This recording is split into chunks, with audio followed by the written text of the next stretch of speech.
Today in the Daily Dose, Julius and Ethel Rosenberg.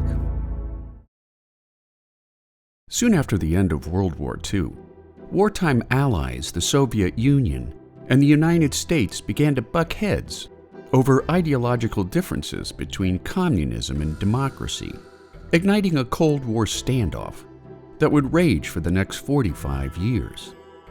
On August 29, 1949, American political and military leaders were shocked at the speed with which the Soviet Union was able to achieve their first nuclear detonation, which was nicknamed Joe I in honor of Soviet dictator and supreme leader Joseph Stalin. Coinciding with America's anti-communist hysteria, fueled by witch-hunting Senator Joseph McCarthy, American officials discovered that Manhattan Project theoretical physicist Klaus Fuchs had funneled crucial nuclear design documents to the Soviets throughout World War II. Upon his arrest, Fuchs identified his courier as American Harry Gold, who in turn pointed the finger at David Greenglass as the spy who handed Fuchs's stolen documents to the Soviets.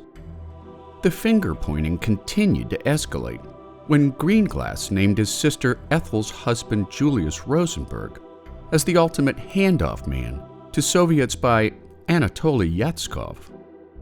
Another accused conspirator was Morton Sobell, who fled with his family to Mexico City before being extradited back to the United States on August 17, 1950.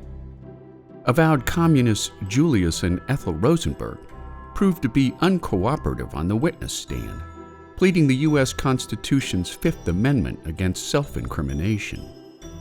The trial against the Rosenbergs began on March 6, 1951, when Greenglass confessed that he had given Julius Rosenberg a cross-sectional sketch of the Fat Man bomb dropped on Nagasaki, which led to matching convictions and death sentences for both Rosenbergs under Section 2 of the Espionage Act of 1917.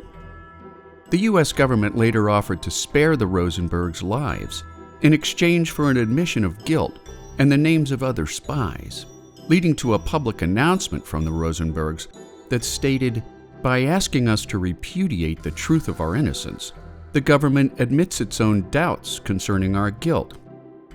We will not be coerced, even under pain of death, to bear false witness."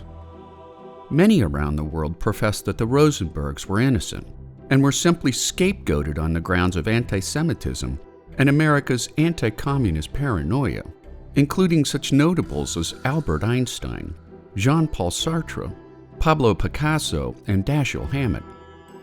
Even Pope Pius XII appealed to President Dwight D. Eisenhower to spare the couple, but Eisenhower refused, letting the Rosenbergs' appeal process expire without intervention, leading to their execution by electric chair on June 19, 1953.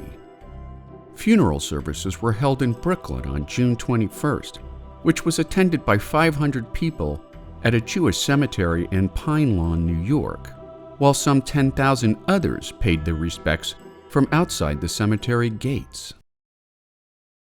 And there you have it, Julius and Ethel Rosenberg, today in the Daily Dose. Get your nerd on with the Daily Dose. And if you enjoyed today's episode, share the link with a friend or colleague so that they too can learn something new every day.